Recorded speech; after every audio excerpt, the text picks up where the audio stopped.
Seguimos no nosso estudo do Apocalipse, aqui no capítulo 7. A gente vai verso a verso agora. Vou colocar esse link aqui, que vai marcar algumas palavras, como tenho falado já no estudo anterior. A gente passou por esses dois links do capítulo 7, a gente vai verso a verso.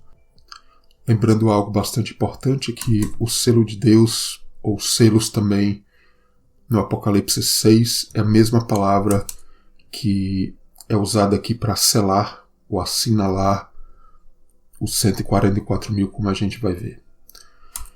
No verso 1, e depois dessas coisas vi 4 anjos, estavam sobre os 4 cantos da terra, retendo os 4 ventos. 4 anjos, 4 cantos, 4 ventos, para que nenhum vento soprasse sobre a terra, nem sobre o mar, nem contra árvore alguma. O outro estudo separado que eu fiz, até mostrei aqui, o Êxodo, onde o sopro das narinas de Deus ali, o vento que abriu o mar para o povo de Israel passar ali no Êxodo. Esse vento realmente que abriu ali o mar no Êxodo, o povo de Israel passou, o vento do julgamento de Deus, das narinas de Deus, a gente vê também esse detalhe em Zacarias, e mostra realmente o julgamento de Deus vindo. O vento, os espíritos, o Espírito de Deus, carros, cavalos, fala muito de julgamentos. A gente vê na passagem de Elias arrebatado ao céu, redemoinho, carros, cavalos de fogo. E é interessante que a palavra vento é realmente a palavra espírito, a mesma palavra, e lembra até que João estava aqui em espírito, no Apocalipse, ele é arrebatado em espírito. A mesma coisa acontece com o profeta Ezequiel. Realmente o contraste aqui, o vento de Deus soprando, o Espírito Santo de Deus em contraste com o vento do julgamento. A gente vê essa ligação dos 4 anjos aqui com os 4 cavalos no Apocalipse 6. Em Zacarias a gente vê que esses cavalos eram patrulheiros, são patrulheiros vigiando a terra, patrulheiros vigiando a terra. A gente vê em Zacarias 6, são espíritos do céu, ventos do céu. Aqui em algumas notas, algumas passagens, a gente vê essa questão desse vento que abriu o mar no Êxodo, e sempre ligado a julgamento, como a gente vê em Jeremias 4, um vento veemente, juízo de Deus para o seu povo, carros como tempestade, cavalos ligeiros, Jeremias 49, 4 ventos dos 4 cantos, o povo espalhado, ali o julgamento sobre Elão, que é hoje o Irã. Na verdade, são povos que invadiam e que julgavam o povo de Deus, o povo de Israel. Fala muito do crente quando está longe da presença de Deus, e Deus vem com esses julgamentos, essas nações, Babilônia, que trazem julgamentos e também são julgadas. Nações que, na verdade, a igreja assimila ou é engolida por elas, e elas até se confundem com a própria igreja, que os dois se misturam. Quando digo igreja, o povo de Deus. Daniel 7, capítulo 7, verso 2 de Daniel, os 4 ventos do céu agitavam o mar grande. E a gente vê 4 animais, bestas vindo.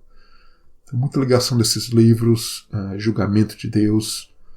E a gente vê que no capítulo 7 do Apocalipse o objetivo é selar os 144 mil.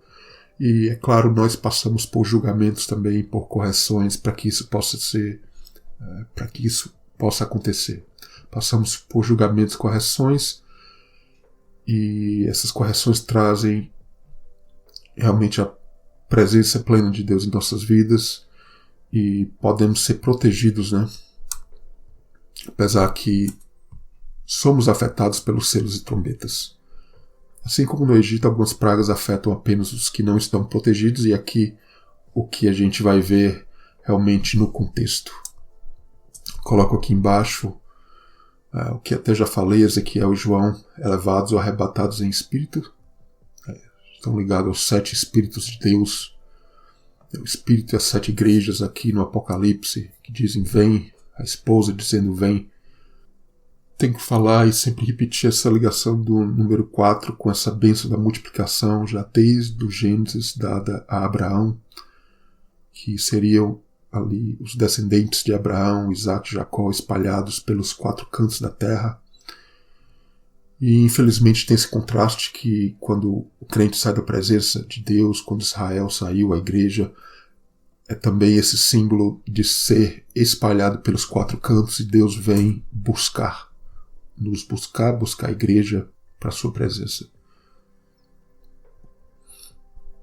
No verso 2, e vi outro anjo subir do lado do sol nascente, que tinha o selo do Deus vivo. Clamou com grande voz aos 4 anjos a quem fora dado o poder de danificar a terra e o mar. Veja só, grande voz. Falei anteriormente toda a ligação da grandeza de Deus versus a grandeza da igreja, do povo de Deus, a bênção de Abraão para ser grande e multiplicar pela terra, a grande Babilônia, que é sempre a bênção, o contraste, porque a gente tem que ser grande em Deus e vai vir correção, Deus vai numerar o seu povo, que numerar, como a gente vai ver no Antigo Testamento, significava também corrigir, separar para um trabalho também. Mas vamos aqui no verso 2, poder de danificar. Então, 7 selos versus o selo dos 144 mil. É realmente a mesma palavra no grego. São 2 palavras, se não me engano, da mesma raiz ali, estão juntas. 2 palavras que são usadas, mas realmente os 7 selos e o selo aqui dos 44 mil é a mesma palavra. A gente vê essa questão de selo, até já tenho falado anteriormente, mas esse selo que realmente junta o crente com Cristo, com Deus, o Espírito Santo realmente selando, tapando.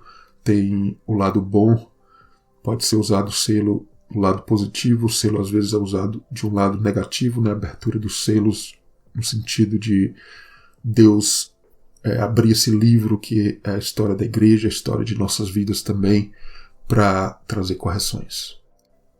No livro de João, no verso 33 do capítulo 3, aquele que aceitou o seu testemunho confirmou que Deus é verdadeiro. Essa palavra confirmou aqui é selou, realmente selando a história de Deus em nossas vidas, de Cristo. João 6, 27, trabalhai pela comida que permanece para a vida eterna, a qual o Filho do Homem vos dará, porque a este o Pai Deus o selou. Então, o selo que nos junta com Cristo. 2 Coríntios 1, 22, qual também nos selou e deu o penhor do Espírito em nossos corações. Efésios 1, 13, selados com o Espírito Santo da promessa. Efésios 4, 30, estáis selado para o dia da redenção. Esse Espírito Santo que nos sela. Em Romanos 4, 11, na fala de Abraão ali, o sinal da circuncisão, que era um selo, simbologia de um selo da justiça da fé.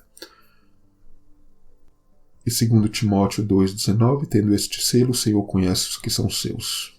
O selo está ligado à esposa, leis. O rei, quando selava ali o documento com a lei, ou com as leis, e fala realmente disso, de realmente Deus está em nós, as leis de Deus seladas e guardadas em nós, ligadas a sacerdócio também ali no Êxodo, saída do povo do Egito. Toda essa marca, que é a marca de um selo, é simbólico. Infelizmente, muitos querem literalizar a marca da besta, que está ligada em oposição, na verdade, ao selo, né, na testa. Toda essa ligação do selo na testa, a marca da besta também na mão, na testa. Realmente a marca aqui, esse selo dos 144 mil é o selo que indica a presença de Deus e que somos selados pelo Espírito Santo para o trabalho, né, contados aqui, 144 mil contados. Selado realmente significa estar separado para um trabalho, né, contado, né, separado para um trabalho, selado.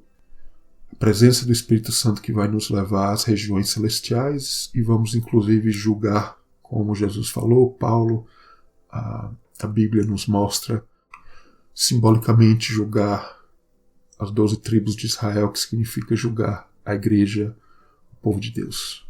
No verso 3, dizendo: não danifiqueis a terra, nem o mar, nem as árvores, até que hajamos assinalado nas suas testas os servos do nosso Deus. Então, por que na testa? Então, a testa é muito simbólico no Antigo Testamento, algo proeminente, visível. Essa palavra no hebraico está ligada a isso. Então, a gente vê aqui essas duas palavras, testa, está ligada a essa raiz de resplandecente, distinto, algo claro, visível. A gente lembra aqui do selo na testa do sacerdote, Êxodo, a lepra em Levítico, que a testa ali era parte da checagem do sacerdote para ver se a pessoa tinha lepra. As leis na fronte das pessoas, Deuteronômio 6, então sempre algo eminente, visível. A pedra ali que acertou a testa de Golias, na luta de Davi e Golias, a lepra na testa do rei Uzias em 2 Crônicas, mais passagens onde falam disso, da testa, como a testa da prostituta, faltava-lhe vergonha, segundo Jeremias. Israel, literalmente uma testa obstinada ali, é o que diz em Ezequiel 3, verso 7, literalmente uma testa obstinada. Deus torna a testa do profeta ainda mais dura contra aquele povo, é interessante no verso seguinte.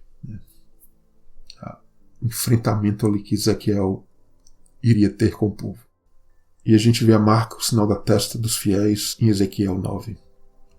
Muito ligado essa marca com esse selo nos 144.000. Que a gente vê também no Êxodo, né? O sangue ali na lateral, no lado, acima ali na porta. Realmente esse selo que nos livra realmente do julgamento, da morte. Os 144.000, ligação e a tipologia da noiva e sacerdócio no Apocalipse. Temos vários estudos sobre 144.000 e vamos, sem dúvida, ter mais. Eles são marcados e suspiram, gemem por causa das abominações de Jerusalém. Isso a gente vê em Ezequiel 9. Interessante, né? E hoje a gente tem que realmente gemer pelo estado da igreja, pelo estado do povo de Deus, quanta confusão, quanta doutrina estranha. Realmente a gente tem que ser como esses, separados por Deus. São filhos, recebem a promessa, o nome de Deus, tronos, julgam com Deus. A marca, o sangue do Cordeiro no Êxodo, como tenho falado. Como tenho falado, mesmo selados, não quer dizer que não seremos atingidos. Deus corrige e nos leva ao amadurecimento. Esse é o objetivo maior dos selos e das trombetas. São dias realmente extremamente difíceis. A religião vem sendo ali esmagado e muitas vezes culpa governos por agir e fazer leis e decisões assim, o assado, mas realmente é momento realmente da igreja também reconhecermos nossos erros, que a gente não se esconda nas cavernas da religião. A gente viu no capítulo 6, as pessoas muito grandes se escondendo, e realmente a religião pode ser uma dessas cavernas, muitas doutrinas, muitas coisas erradas que são essas cavernas, muitas vezes que a gente quer se esconder, e Deus vai vir realmente e vai corrigir, sem dúvida. A gente vai aqui no próximo link do verso 3. O que significa terra, mar, árvores, é literal. A gente vê que tem a parte literal, mas existe muita simbologia aqui. Sobre terra, mar, realmente sobre céu e terra. Essa mesma palavra danificar é usada em algumas palavras no livro do Apocalipse, como no capítulo 2. Vencedores não terão o dano da segunda morte. No verso 6 do capítulo 6, não danifique o azeite e o vinho. No capítulo 7, verso 2, aqui, como a gente tem lido, não danifique terra, mar e árvores. No capítulo 9, não danifique erva, verdura, árvore, mas somente aos homens que não têm na testa o sinal de Deus. Veja só. Então, a ligação do verde, realmente da natureza, a terra, com as pessoas que não têm na testa o sinal de Deus, ou até os que têm também, porque realmente nossas vidas somos como uma erva verde, né, que A gente realmente, em pouco tempo, nasce, cresce e já seca. E no capítulo 11, as duas testemunhas: se alguém lhes fizer mal, fogo sairá da sua boca, da boca das duas testemunhas, devorará os seus inimigos, e se alguém lhes quiser fazer mal, importa que assim seja morto. Vemos então que danificar realmente está ligado a fazer o mal. Quando somos selados, ficamos protegidos realmente à medida que a gente vai avançando, que Deus vai nos corrigindo, estamos livres desses selos, dessas trombetas, inclusive das taças que virão e têm vindo sobre a terra até já. Então, terra, mar, árvores, realmente é muito simbólico na Bíblia. A terra prometida é um simbolismo de estar na presença plena de Deus, sair da terra do Egito, uma terra onde é a terra do inimigo, da inimizade com Deus, da tribulação. A gente vê em Deuteronômio, Levítico, leis da terra, do sábado, estão todos ligados a leis também do homem. Os fiéis são representados, por um lado, por uma ótica, pela semente de Abraão, que vai germinar e vai dar ali a planta, que vai gerar frutos. Todos tópicos do Novo Testamento, inclusive, e que, em resumo, esse novo céu e nova terra é o homem velho morrer e o novo homem renascer em nossas vidas. No livro de Isaías, como a gente vai ver, é lindíssimo nisso, onde a idolatria estava ligada ali à natureza, onde os ídolos eram usados ou feitos por materiais ali da natureza, das árvores, tirado das árvores, madeira e etc. E ali embaixo das árvores, nos lagos, montanhas, eles colocavam aqueles ídolos e faziam sua idolatria ali. E lindíssimo que o livro de Isaías vai falar do novo céu e nova terra, nesse contexto em que a idolatria vai ser removida, vai ser destruída. Veremos nos estudos de Isaías e Ezequiel mais detalhes sobre isso. Realmente a parte literal ela é válida, mas o espiritual realmente deve ser muito maior e a gente deve buscar entender isso espiritualmente também, tudo isso. Estudos de Mateus 24 também falam disso, céu e terra passarão, realmente são gerações, a geração dos fariseus, gerações que vêm estando longe verdadeiramente da palavra de Deus, infelizmente. Então é importante o uso da concordância bíblica, daí a gente tira a ligação das palavras e a gente vai vendo que essa palavra danificar está ligada realmente a Deus trazendo uma correção no seu povo, muitas vezes simbolicamente representada por terra, mar, árvores, erva, verdura. Somos realmente essa erva verde que realmente uma vida espiritual que muitas vezes rapidamente ela cresce, floresce, mas morre e seca. Seca porque também Deus vem e traz a correção. Deus está sempre nos marcando, nos contando para trazer a presença dele.